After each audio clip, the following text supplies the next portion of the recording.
Hello, everyone. My name is Jared Thibodeau, and this is my final project, which I have changed a little different from my research paper due to the professor's comments. So, we're actually going to be learning about liberation in Hinduism and Buddhism. I want to walk with you through these two perspectives, how they view the self, and how they define liberation.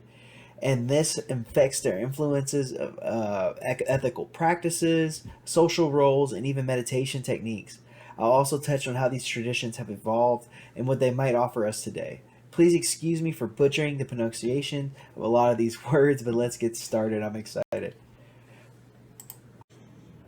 So, Hinduism and Buddhism are two ancient traditions that originated around the same area of South Asia, and they have shaped the religious, philosophical, and ethical landscapes of Asia and their culture and beyond.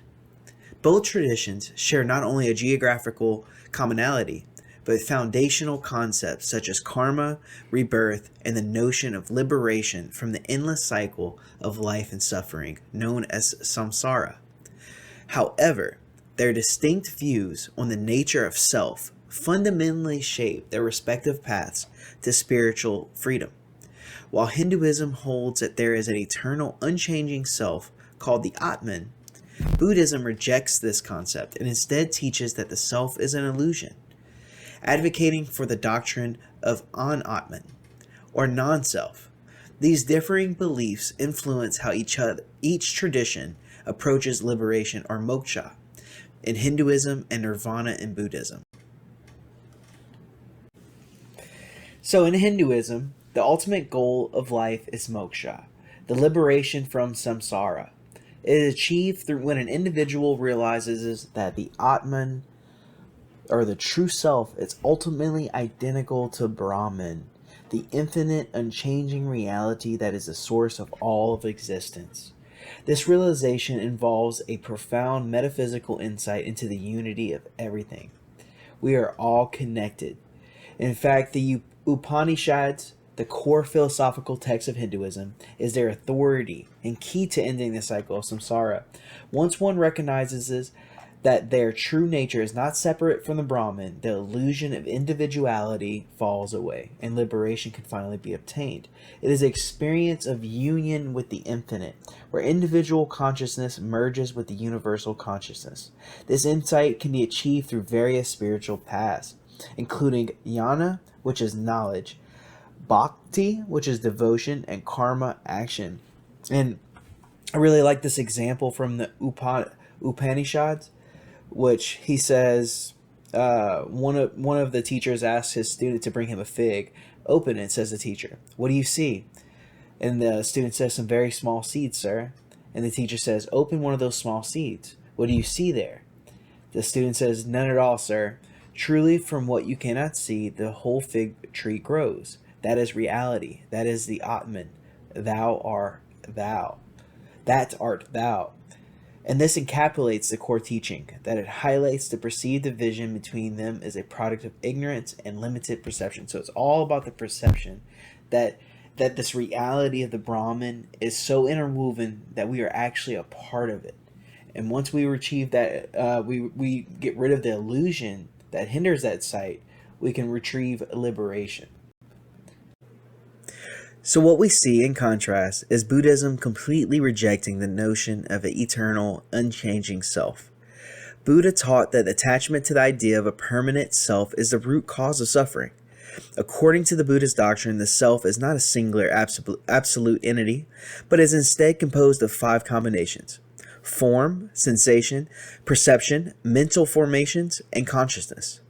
So basically, these variables, aggregates, are constantly changing and lack any inherent essence or permanent identity. So Buddha believed you were created from your environment. You're of the times, you're of your family, you're of your people.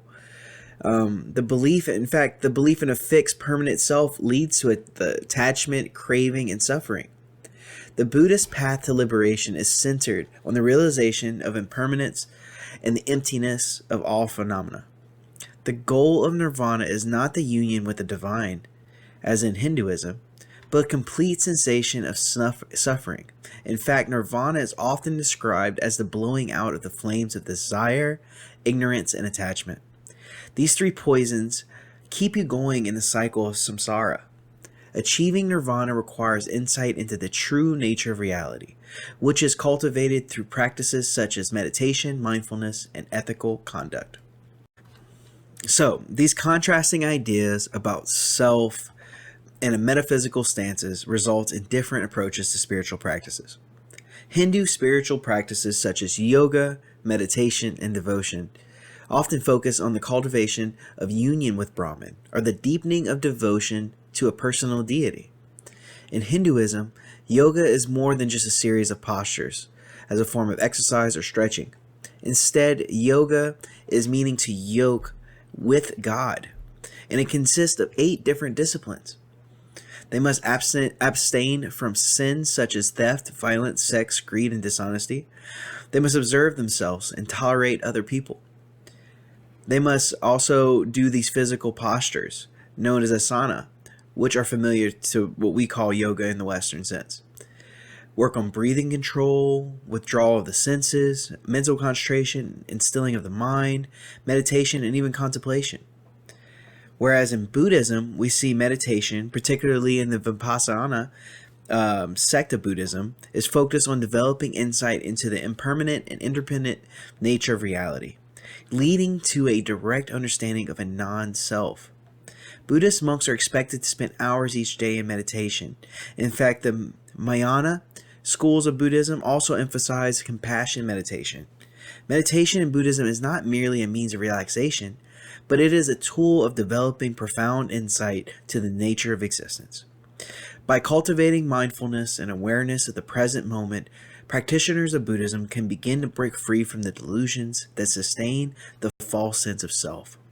You see, both traditions emphasize mindfulness and meditation as tools for spiritual awakening, but their underlying goals to these practices are very much quite different.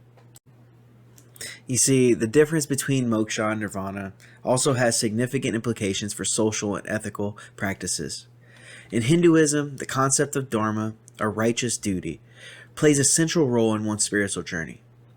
Dharma is closely linked to one's social role and caste position, with everyone having a specific duty to fulfill based on their birth. Although in the Bhagavad Gita acknowledges that liberation is possible for individuals of all castes, the caste system has historically restricted access to spiritual knowledge and authority, with the upper classes, the Brahmins and the priests, holding the most power in religious and philosophical matters.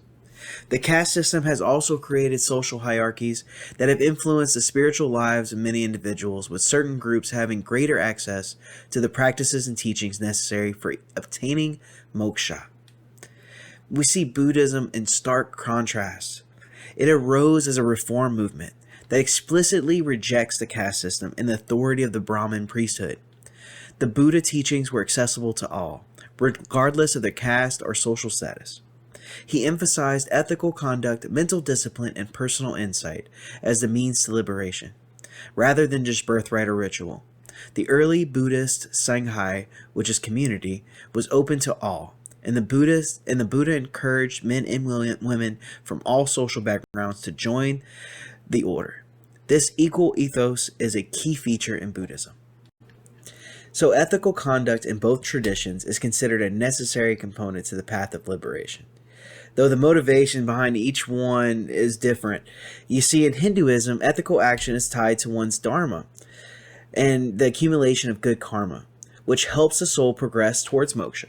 Karma is seen as the law of cause and effect, and every action has a consequence that influences one's life now as well as future lives. In the Bhagavad Gita, the prince Arjuna is faced with a moral dilemma. He must fight in a war against his own kin, but he is unwilling to kill them. Krishna, who is also his charioteer, guides him, emphasizing the importance of fulfilling his dharma or his duty as a warrior, even if it means engaging in battle. You see, this example illustrates how Hindu scriptures deal with the conflict between personal desires and societal obligations.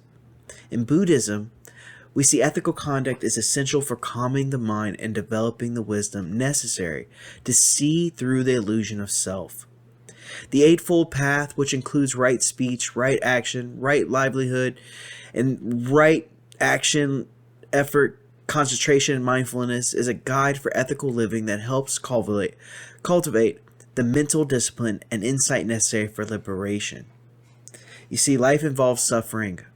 Suffering is caused by desire and grasping. There is a way out, and that is by the Eightfold Noble Path. Another significant difference between the two religions is their approach to divinity. Whereas Hinduism is polytheistic with a rich pantheon of gods and goddesses such as Shiva and Vishnu, there is a diversity and plurality of the gods. There are many gods, and there are many names and forms of each god. But any worshiper of Hinduism would insist that the manyness must be understood in the relation to God's oneness. The sages of old used the term Brahman to describe the reality that transcends all personal names. You see, Brahman is one. And through the names and forms of all these different gods, this is one reality called the Brahman, the divine or the real. Devotion to any of these deities is a powerful path to moksha, with many Hindus engaging in bhakti, or devotion to a personal god as a means of attaining liberation. In contrast, early Buddhism largely avoids theistic concepts, focusing instead on personal effort and insight. The Buddha was not worshipped as a god in the very beginning, but revered as just an enlightened teacher. However, later forms of Buddhism, such as Mahayana, cast idols of Buddha in several postures, with him sitting, standing, or reclining, with different hand positions meaning different things. They introduced the concept of bodhisattvas, compassionate beings who delay their entry in nirvana to help others obtain. Teachers still trying to show others the way.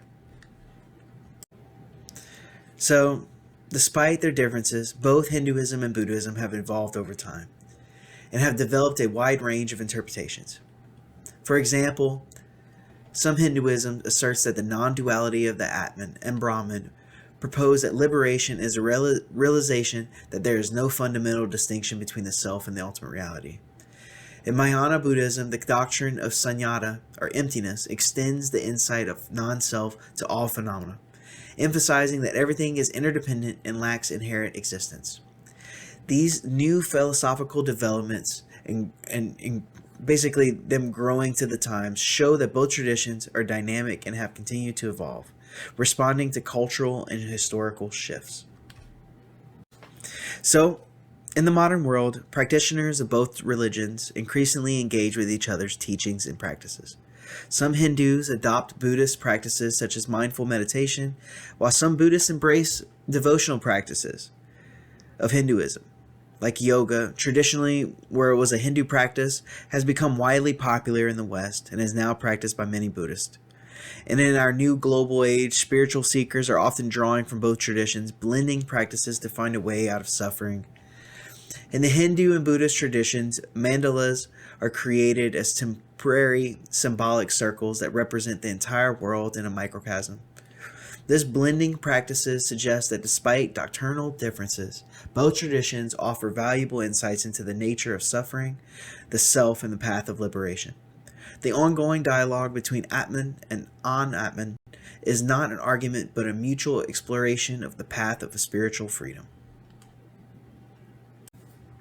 So in conclusion, the visions of liberation in Hinduism and Buddhism offer distinct yet complementary perspectives.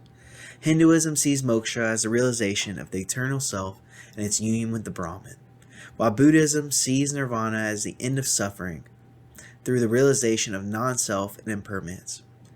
Through understanding these perspectives more deeply, we can gain insight not only into the philosophical foundations of each tradition, but also into the universal human quest for meaning and freedom. Thank you, guys.